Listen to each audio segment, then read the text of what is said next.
Se o nosso corpo fosse uma cidade, sabe? Os tecidos epiteliais seriam tipo as paredes dos prédios, as calçadas, as fronteiras e até as fábricas. Eles estão em todo lugar, revestindo tudo por dentro e por fora. Hoje a gente vai ser uma espécie de detetive de histologia. Temos aqui um material de estudo e a nossa missão é aprender a decifrar os códigos que as células nos mostram, sabe, numa lâmina de microscópio. E o grande mistério que a gente quer resolver é este: como que a forma de cada célula epitelial está tão perfeitamente ligada ao trabalho que ela faz? Vamos investigar os 4 grandes papéis desses tecidos e ver como a biologia é uma arquiteta assim genial, otimizando o design de cada célula para uma tarefa bem específica. Ok, vamos começar a desvendar isso. Antes de a gente mergulhar de cabeça no microscópio, qual é o panorama geral? Quais são as grandes missões que o tecido epitelial cumpre no corpo? Olha, o que é fascinante aqui é que a gente pode agrupar quase tudo em 4 funções principais. E o curioso é que às vezes elas são até opostas entre si. Opostas? Como assim? A primeira é o que a gente chama de transporte transcelular, que é basicamente permitir que substâncias passem através das células. Pensa numa fronteira com passagem livre, bem rápida. Ok, uma porta aberta. Isso. A segunda é a dupla absorção e secreção. Aí já é um trabalho ativo, sabe? É captar coisas, tipo nutrientes, ou produzir e liberar outras, como muco ou hormônios. Entendi. Uma é mais passiva, a outra é ativa, tipo uma fábrica mesmo. Exato. A terceira função é a proteção contra o desgaste. É ser uma muralha, uma barreira física bem robusta em locais de muito atrito, como a nossa pele ou o esôfago. Aham. E por fim, a quarta função, que é o completo oposto da primeira, criar uma barreira que resiste ativamente ao transporte. Não é só uma parede, é um cofre. Ela impede ativamente que moléculas como água e sais passem. Uau! Cada tipo de epitélio que a gente vai analisar é uma aula de como a arquitetura da célula foi moldada para uma dessas 4 missões. Ok, essas 4 funções são um ótimo mapa pra gente. Agora, eu tô curiosa para ver como a arquitetura de um tecido pode mudar tanto para fazer coisas tão diferentes, como deixar tudo passar ou bloquear completamente a passagem. Vamos ver isso na prática, começando pelo mais básico, o epitélio pavimentoso simples. O nome já soa, achatado. E é exatamente isso. São células extremamente finas, parecem um piso de ladrilhos vistos de lado, sabe? A espessura delas é mínima. Isso serve para quê? Esse design é a solução perfeita para a primeira função que a gente mencionou, o transporte transcelular eficiente.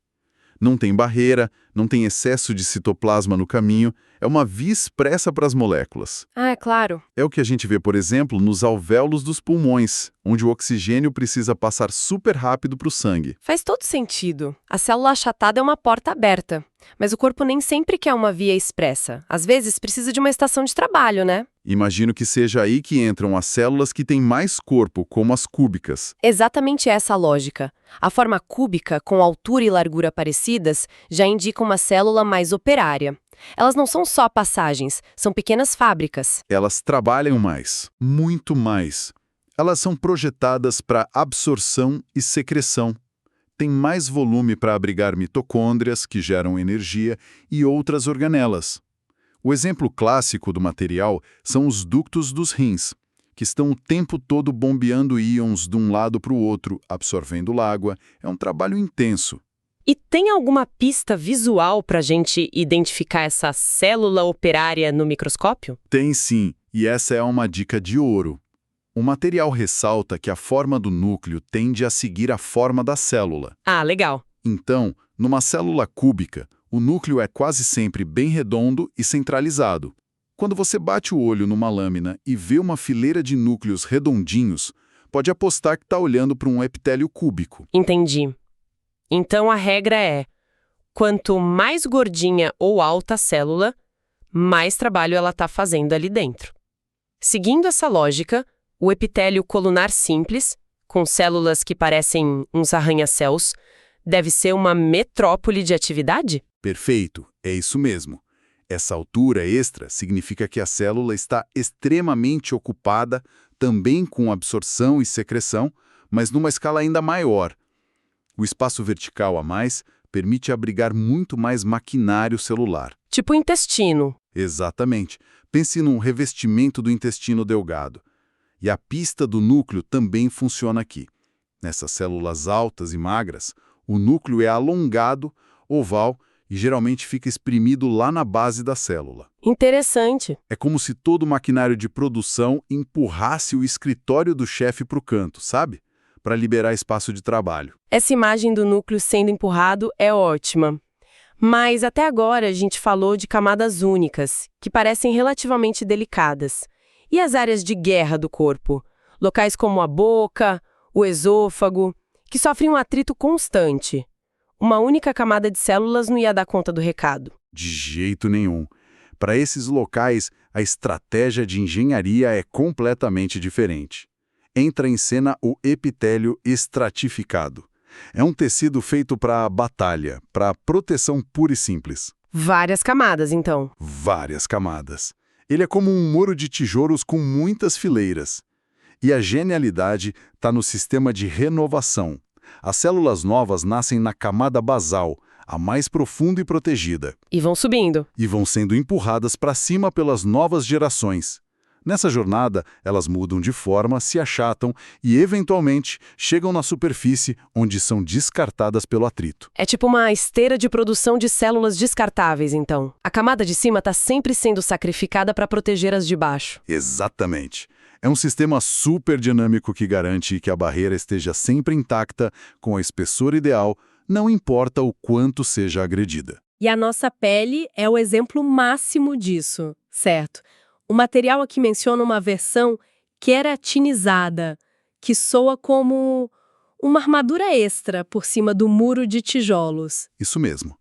A pele é a nossa interface com um mundo seco, cheio de perigos. Especialmente em áreas de desgaste extremo, como as palmas das mãos, as solas dos pés, ela precisa de uma proteção a mais. Que é a queratina. Que é a queratina.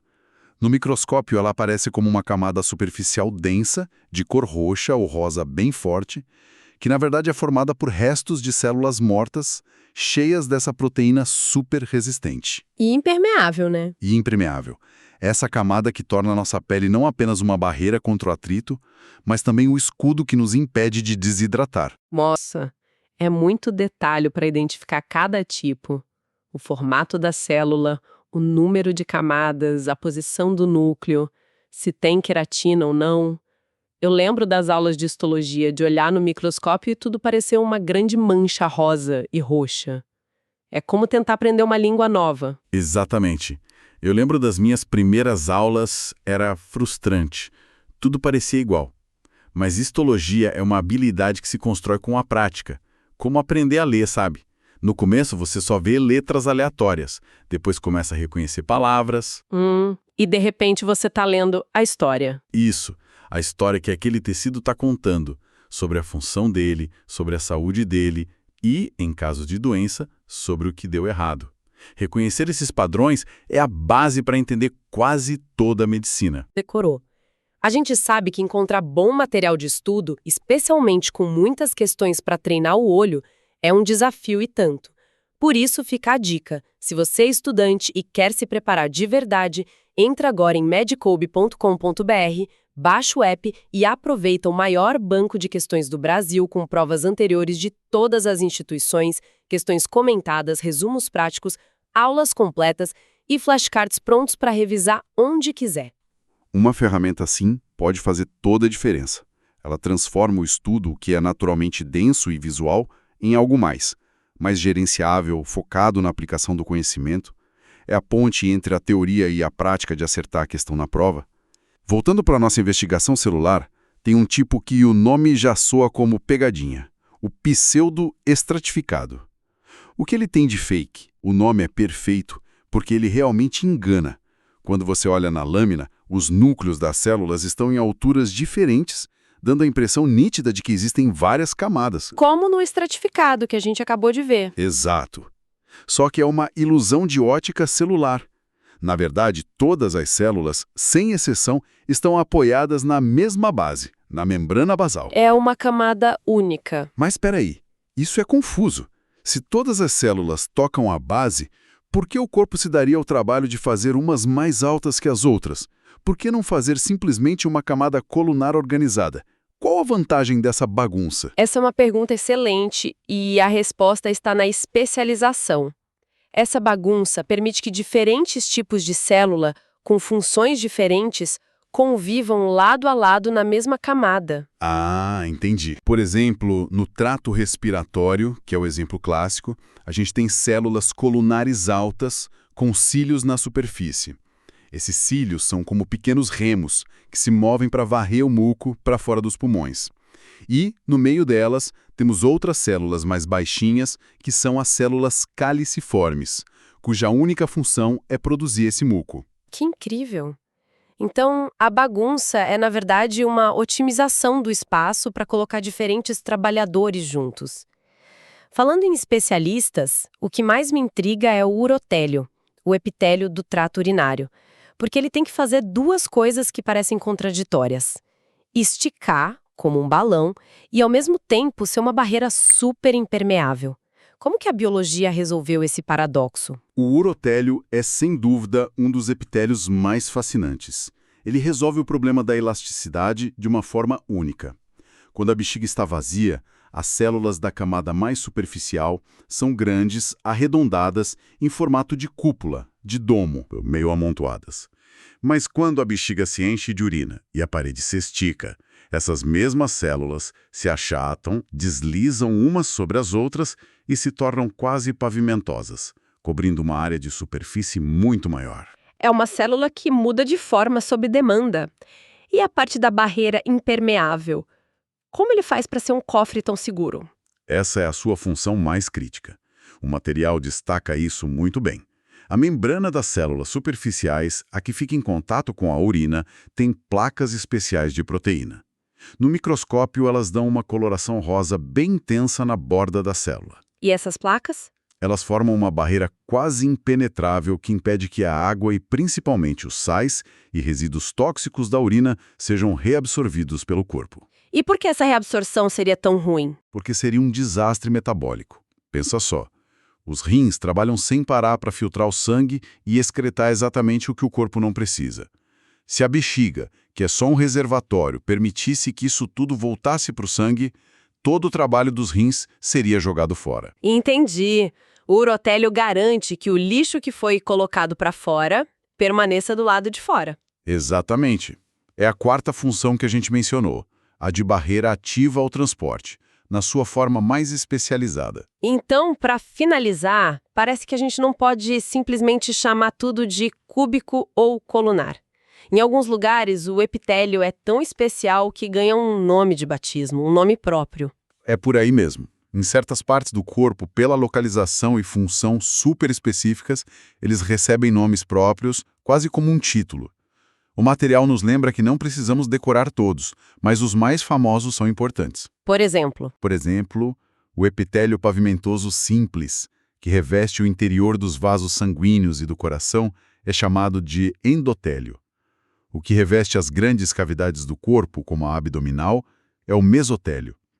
São atalhos que os especialistas usam para saberem de onde aquele tecido veio e o que ele faz. então, o que tudo isso significa? Depois de analisar todo esse material, a grande lição é que, no mundo da histologia, a forma segue a função de um jeito quase literal, né? A aparência da célula é o currículo dela. Sim, totalmente. Uma camada fininha para transporte rápido, uma célula alta e cheia de organelas para produção intensa, uma muralha de várias camadas com armadura de queratina para proteção máxima. É a pura elegância do design biológico. É um sistema que se adapta perfeitamente para cumprir tarefas radicalmente diferentes, usando os mesmos blocos de construção básicos. A variação na arquitetura define a função. O material menciona especialmente nessas áreas de desgaste, como a pele, que as células são constantemente perdidas e repostas num ritmo, assim, frenético. Isso me deixa com uma reflexão final interessante. Quais são os sinais moleculares que controlam esse equilíbrio tão preciso entre a perda e a regeneração celular? E o que acontece em nível microscópico e depois no corpo todo, quando esse controle rigoroso falha e a proliferação de células